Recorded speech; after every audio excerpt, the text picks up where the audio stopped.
ಅಬ್ಬಬ್ಬಬ್ಬಬ್ಬಬ್ಬ ದೇವಿ ನಿಜಕ್ಕೂ ಕೂಡ ದಾ ಅಂದ್ರೆ ಹಿಂಗಿರ್ಬೇಕು. ಹೇಗಿರ್ಬೇಕು? ಹೇಗಿರ್ಬೇಕಾ?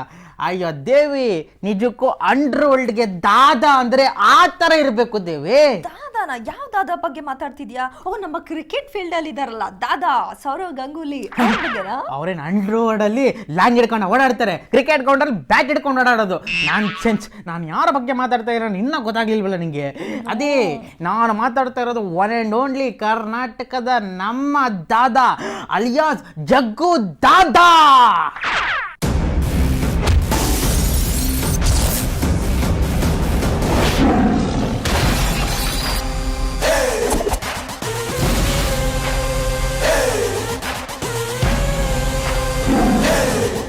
ಹವಾ ಇಟ್ಟಿರೋರ್ಗು ಮಾತ್ರ ಇರುತ್ತೆ.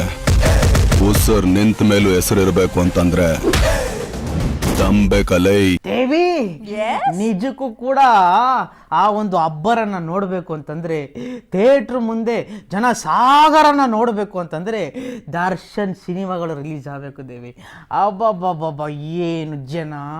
ಸಮುದ್ರದ ಮುಂದೆ ಅಲೆಗಳು ರಭಸದಿಂದ ಎಗರಾಡಿ ಒಡೆದಾಡಿದ್ರೆ ಯಾವ ರೀತಿ ಸೌಂಡ್ ಬರುತ್ತೋ, ಯಾವ ರೀತಿ ವ್ಯೂ ಮೂಡುತ್ತೋ, ಆ ಥರ ಥಿಯೇಟ್ರ್ ಮುಂದೆ ಜನ ಸಾಗರನೇ ಸೇರಿಬಿಟ್ಟಿತ್ತು. ಅಯ್ಯೋ ಅಯ್ಯೋ, ಅವರ ಮಧ್ಯ ಸಿಗಾಕೊಂಡು ಹಣ್ಣುಗಾಯಿ ನೀರ್ಗಾಯಿ ಆದವರೆಷ್ಟೋ, ಪರ್ಸ್ಗಳನ್ನ ಕಳ್ಕೊಂಡವ್ರೆಷ್ಟೋ, ಮೊಬೈಲ್ಗಳನ್ನ ಒಡೆದಾಕೊಂಡವ್ರೆಷ್ಟೋ, ಚಪ್ಪಲಿಗಳನ್ನ ಹರ್ಕೊಂಡವ್ರೆಷ್ಟೋ, ಬಟ್ಟೆಗಳನ್ನ ಹರ್ಕೊಂಡವ್ರೆಷ್ಟೋ. ಅಬ್ಬಬ್ಬ, ಒಟ್ಟಿನಲ್ಲಿ ಅಲ್ಲಿ ಇದ್ದವರ ಒಂದು 6 ಬಟನ. ಈಗ ಸದ್ಯಕ್ಕೆ ನಾವೇನು ಹರ್ಕೊಂಡಿಲ್ಲ. ಆ 6 ಬಟನ್ನ ನಮ್ಮ ಬಾಯಲ್ಲಿ ಹರ್ಕೊಂಡಲ್ಲ, ನಮ್ಮ ಬಾಯಲ್ಲಿ ಹೇಳಕ್ಕಾಗಲ್ಲ. ಮತ್ತೆ ಇನ್ನೆಲ್ಲಿಂದ ಹೇಳ್ಬೇಕಂತಿದ್ರ? ಹಲೋ, ಹೇಳಕ್ಕಾಗದು ಬರೀ ಬಾಯಿಂದಾನೆ. ಅದು ಬಿಟ್ಟು ನಮಗೆ ಬೇರೆ ಯಾವ ಒಂದು ಎಕ್ಸ್ಟ್ರಾ ಎಫೆಕ್ಟ್ಗಳು ಇಲ್ಲ. ಈಗ ನಾವು ಹೇಳೋದಾದ್ರೆ ಅದನ್ನ ಟಿವಿ ಮುಖಾಂತರ ಹೇಳ್ತೀವಿ, ಅಂದ್ರೆ ತೋರಿಸ್ತೀವಿ. ಅದನ್ನ ನೋಡಿ ಮಜಾ ಮಾಡಿ.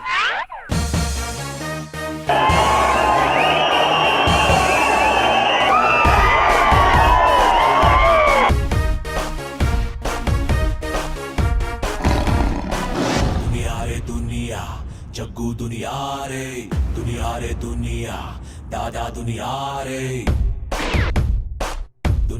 दुनिया, जग्गू दुनिया रे दुनिया, दादा दुनिया रे. Call him boss, we call him boss. Tiger who call and get the walking on that way. ಎದ್ದೇಳೋಲೆ. ನಮ್ಮ ಚಿತ್ರದ ನಿರ್ದೇಶಕರಿದಾರಲ್ಲ, ಅದೇನದು, ಅವರು ಇದ್ದಕ್ಕಿದ್ದಂಗೆ ನಮ್ಮ ದರ್ಶನ್ ಅವ್ರನ್ನ, ಚಾಲೆಂಜಿಂಗ್ ಸ್ಟಾರ್ ದರ್ಶನ್ ಅವ್ರನ್ನ ಕಾಮಿಡಿ ರೂಪದಲ್ಲಿ ತೋರಿಸ್ಬಿಟ್ಟಿದಾರಲ್ಲ ಜನಕ್ಕೆ. ಅಲ್ಲ, ಜಗ್ಗು ದಾದಾ ಅಂತ ಒಂದು ಮಾಸ್ ಟೈಟಲ್ನ ಇಟ್ಟಿದ್ದಾರೆ, ಮಾಸ್ ಆಗಿ ಗಡ್ಡ ಮೀಸೆ ಎಲ್ಲ ಬಿಡಿಸ್ಬಿಟ್ಟಿದ್ದಾರೆ. ಆದರೆ ಚಿತ್ರದಲ್ಲಿ ಅವ್ರನ್ನ ಕಾಮಿಡಿ ಆಗಿ ಪ್ರೆಸೆಂಟ್ ಮಾಡಿದಾರಲ್ಲ, ಅವರ ಒಂದು ಕ್ಯಾರೆಕ್ಟರ್ನ ಲವಲವಿಕೆಯಿಂದ ಕಾಮಿಡಿಯಾಗಿ ತೋರಿಸಿದಾರಲ್ಲ. ಯಾಕೆ ಈ ಒಂದು ಬದಲಾವಣೆ? ಇಷ್ಟೊಂದು ಬದಲಾವಣೆನ ಏನಕ್ಕೆ ತಂದರು? ಆ್ಯಕ್ಚುಲಿ ಈಗ ದರ್ಶನ್ ಮುಂಚೆ ಸಿನಿಮಾಗಳು ಬಂದವು. ಈಗ ಅಂಬರೀಷ್ ಇರ್ಬೋದು, ಮತ್ತು ಇದು ಐರಾವತ, ಮತ್ತು ಇನ್ನೊಂದು ವಿರಾಟ್ ಅಂತಲೂ ಬಂತು. ಸ್ವಲ್ಪ ಸೀರಿಯಸ್ ಕ್ಯಾರೆಕ್ಟರ್ ಇತ್ತು ಅದರಲ್ಲಿ. ಆದರೆ ಸ್ವಲ್ಪ ಒಂದು ಚೇಂಜ್ ಓವರ್ ಕೊಡೋಣ ಅಂತ ದರ್ಶನ್ನ ಮತ್ತೆ ಒಂದು ರೀತಿ ಫ್ರೆಶ್ ಇಮೇಜ್ ಕೊಡೋಣ ಅವ್ರಿಗೆ ಅಂತನೋ ಏನೋ ಅವರು ಕಾಮಿಡಿ ರೂಪದಲ್ಲಿ ಈ ಒಂದು ಜಗ್ಗು ದಾದಾ ಸಿನಿಮಾದಲ್ಲಿ ಅವ್ರನ್ನ ಪ್ರೆಸೆಂಟ್ ಮಾಡಿದ್ದಾರೆ, ವಿಚ್ ಇಸ್ ರಿಯಲಿ ಗುಡ್. ಯಾಕೆ ಅಂದರೆ ಒಬ್ಬ ನಟ ಅಂದ ಮೇಲೆ ಸೀರಿಯಸ್ ರೋಲು ಮಾಡಬೇಕು, ಮತ್ತೊಂದು ಸಿನಿಮಾದಲ್ಲಿ ಕಾಮಿಡಿ ರೋಲು ಮಾಡಬೇಕು. ಮುಂಚೆ ಎಲ್ಲ ದತ್ತ ಸಿನಿಮಾದಲ್ಲೆಲ್ಲ ದರ್ಶನ್ ಸೂಪರ್ ಆಗಿ ಕಾಮಿಡಿ ಮಾಡಿಲ್ವಾ? ಅದೇ ತರ ಅದನ್ನ ಮರುಕಳಿಸ್ಲಿ ಅಂತಾನೋ ಏನೋ ಈ ಒಂದು ಕಾಮಿಡಿ ರೂಪದಲ್ಲಿ ನಮ್ಮ ಮುಂದೆ ದರ್ಶನ ಪ್ರೆಸೆಂಟ್ ಮಾಡಿದ್ದಾರೆ. ಸೊ ಈ ಒಂದು ಕಾಮಿಡಿ ಕ್ಯಾರೆಕ್ಟರ್ನ ಜನ ಸಿಕ್ಕಾಬಟ್ಟೆ ಇಷ್ಟಪಟ್ಟು ನೋಡ್ತಾ ಇದ್ದಾರೆ. ಸೊ ಎಲ್ಲರೂ ನೋಡಬೇಕು ಅನ್ನೋದು ನನ್ನ ಆಸೆ. ನಿಮ್ಮ ಆಸೆ ಏನು? ಖಂಡಿತವಾಗ್ಲೂ ಕೂಡ ದರ್ಶನ್ ಅವ್ರನ್ನ ಒಂದು ಬೇರೆ ಇಮೇಜ್, ಅಂದರೆ ದತ್ತದಲ್ಲಿ ಹೇಗೆ ನೋಡಿದ್ರು ಜನ, ಆ ರೀತಿ ಒಂದು ಇಮೇಜ್ನಲ್ಲಿ ಅದಕ್ಕಿಂತ ಸಖತ್ತು ಪವರ್ಫುಲ್ ಎನರ್ಜೆಟಿಕ್ ಆಗಿ ಈ ಒಂದು ಚಿತ್ರದಲ್ಲಿ ದರ್ಶನ್ ಅವ್ರನ್ನ ಕರ್ಕೊಂಡ್ಬಂದಿದ್ದಾರೆ. ಅಂದಮೇಲೆ ಜನ ಬಿಡ್ತಾರ ಥಿಯೇಟ್ರಿಗೆ ಮುಗಿ ಬಿದ್ದು ನೋಡ್ತಾರೆ.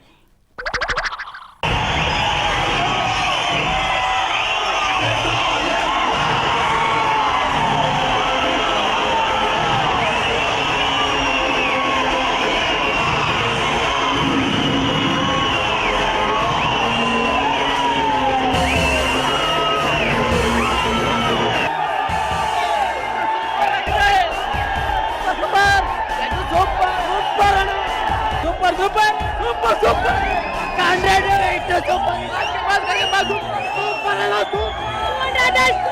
ಇನ್ನು ಸಿನಿಮಾದ ಕತೆ ನೋಡೋದಾದ್ರೆ ಈಗ ಇವರು ದರ್ಶನ್ ಅವರು ದೊಡ್ಡ ಡಾನ್ ಅಲ್ಲಿ ಬೆಂಗಳೂರಿಗೆ ನಂಬರ್ 1 ಡಾನ್ ಅಂತ ಹೇಳ್ಬೋದು. And one more funny thing is ಅವ್ರ ಅಮ್ಮ ಕೂಡ ಇವನನ್ನ ಡಾನ್ ಆಗ್ಲಿ ಅಂತಾನೆ ಬೆಳೆಸಿರ್ತಾರೆ. ಎಷ್ಟು ಜನ ಅಮ್ಮಂದ್ರು ಮಗ ಡಾನ್ ಆಗ್ಲಿ ಅಂತ ಆಸೆ ಪಡ್ತಾರಲ್ವಾ. ಅಯ್ಯೋ ನನಗೂ ಸಿಗ್ಲಿಲ್ಲ ಆತರ ಅಮ್ಮ, ಇಲ್ಲ ಅಂದ್ರೆ ನಾನು ಬೆಂಗಳೂರಿನ ಡಾನ್, ನೀವು ದೆವ್ವ ಡಾನ್ ಆಗ್ತಾ ಇದ್ರು ಏನೋ. ಹೋಗ್ಲಿ ಬಿಡಿ ಪರವಾಗಿಲ್ಲ, ನಮ್ದು ಯಾಕೆ ಇಷ್ಟ. ಜೊತೆಗೆ ದರ್ಶನ್ ಅವ್ರ ತಾತ ಕೂಡ ಒಂದು ಕಾಲದಲ್ಲಿ ಡಾನ್ ಆಗಿ ಮೆರೆದಿರ್ತಾರೆ. ಆದ್ರೆ ಅವ್ರ ಮೇಲೆ ಅಟ್ಯಾಕ್ ಆದಾಗ ಅವ್ರಿಗೆ ಸ್ವಲ್ಪ ಅರಿವಾಗ್ಬಿಟ್ಟು ಈ ಫೀಲ್ಡ್ ಎಲ್ಲ ಬೇಡ ಅನ್ಬಿಟ್ಟು ಮೊಮ್ಮಗನ್ನ ಒಳ್ಳೆ ರೀತಿಲಿ ಬೆಳೆಸ್ಬೇಕು ಅಂತ ಆಸೆ ಪಡ್ತಾರೆ. ಬಟ್ ಅವ್ರಂತೂ ತಾಯಿ ಆಸೆ ಆ ಥರ ಡಾನೇ ಆಗ್ಬಿಡ್ತಾರೆ. ಜೊತೆಗೆ ತಾತನಿಗೆ ಭಾಷೆ ಬೇರೆ ಕೊಟ್ಬಿಟ್ಟಿರ್ತಾರೆ. ಸಂಪ್ರದಾಯಸ್ಥ ಹೆಣ್ಮಗಳನ್ನೇ ಮದುವೆ ಆಗೋದು. ಅದು ಭಾಷೆ ಕೊಡಲ್ಲ, ತಾತ ಫಲವಂತವಾಗಿ ತಗಂತಾನೆ, ಇಲ್ಲಾಂದ್ರೆ ನನ್ನ ಮಗ ಹಾಳಾಗಿ ಹೋಗ್ತಾನೆ, ನನ್ನ ಮೊಮ್ಮಗ ಉದ್ಧಾರ ಆಗ್ಲಿ ಅನ್ಕೊಂಡು. ಅದಾದ ನಂತರ ದೇವಿ ಸ್ಟೋರಿ ಇರೋದು. ಅಯ್ಯೋ ದರ್ಶನ್ ಅವರ ಒಂದು ಐಟು ಪರ್ಸನಾಲಿಟಿಗೆ ಹುಡುಗಿಯರೆಲ್ಲ ಬೀಳ್ತಾರೆ ಅಂತ ಹೇಳ್ತಿದ್ರು. ಆದರೆ ಆ ಒಂದು ಪರ್ಸನಾಲಿಟಿ ರೌಡಿ ಆಗ್ಬಿಟ್ಟಿದ್ರೆ ಅವಾಗ ಹುಡುಗಿರೆಲ್ಲ ಹಿಂಗೆ ಟ್ರೀಟ್ ಮಾಡ್ತಾರೆ, ಅವ್ರ ಮನೆಯವರಲ್ಲಿ ಹೆಂಗೆ ಟ್ರೀಟ್ ಮಾಡ್ತಾರೆ ಅನ್ನೋದನ್ನ ಈ ಸಿನಿಮಾ ನೋಡಬೇಕು. ರೀತಿ ಫನ್ನಿ ಇನ್ಸಿಡೆಂಟ್ಸ್ ಮುಖಾಂತರ ನೋಡ್ಬೋದು ಇದನ್ನೆಲ್ಲ. ಲೆಟ್ಸ್ ಗೋ ವಾಚ್ ಇಟ್ ಮತ್ತೊಮ್ಮೆ. दादा दुनिया रे ರಿಯಲಿ ಭಾಳ ಖುಷಿಯಾಗಿದೆ. ದಾದಾ ಇಸ್ ಬ್ಯಾಕ್ ಮತ್ತು ಜನರ ಮಧ್ಯೆ ಪಿಕ್ಚರ್ ನೋಡಿದ್ದೀನಿ. ಪ್ರತಿಯೊಬ್ಬರು ಸಿಟಿ ಹೊಡೆದು ಪ್ರತಿಯೊಬ್ಬರು ಖುಷಿಯಾಗಿ ಎಲ್ಲ ಮೊದಲೇನೋ ಡೈಲಾಗ್ ಹೊಡೆದಾಗನೇ ಸೀಟ್ ಹೊಡಿತಿದ್ರು. ಇವಾಗ ಡೈಲಾಗ್ ಹೊಡಿವಾಗೂ ಸಿಟಿ ಹೊಡಿತಿದ್ರು, ಸಿಟಿ ಆ್ಯಕ್ಷನ್ ಆಗುವಾಗೂ ಸಿಟಿ ಹೊಡಿತಿದ್ರು, ಮತ್ತು ಸಾಂಗ್ ಆಗುವಾಗ ಯಾರು ಎದ್ದು ಹೇಳಿ ಹೋಗ್ತಿರಲಿಲ್ಲ. ಮತ್ತು ಪ್ರತಿಯೊಂದು ಕಾಮಿಡಿ ಸಿಗ್ನಲ್ಲಿ ಎಲ್ಲರೂ ನೆಗಾಡ್ತಿದ್ರು. ಇದೇ ದೊಡ್ಡ ಸಕ್ಸಸ್. ಆಲ್ ಓವರ್ ಕರ್ನಾಟಕದಲ್ಲಿ ತುಂಬ ಒಳ್ಳೆ ರೆಸ್ಪಾನ್ಸ್ ಇದೆ. ರಾತ್ರಿ 3 ಗಂಟೆ ದಾವಣಗೆರೆಯಿಂದ ಬೆಳಿಗ್ಗೆ 6 ಗಂಟೆ ಫೋನ್ ಬಂತು, ಸರ್ 3 ಗಂಟೆ ಪ್ಲಸ್ ಶೋ ನೋಡಿದ್ವಿ, ತುಂಬ ಚೆನ್ನಾಗಿ ಮಾಡಿದ್ದೀರಾ, ಫುಲ್ ಕಾಮಿಡಿ ಫ್ಯಾಮಿಲಿ ನೋಡುವಂಥದ್ದು ಚಿತ್ರ ಅಂತ ಹೇಳಿದ್ದಾರೆ. ಅದೊಂದು ಖುಷಿ.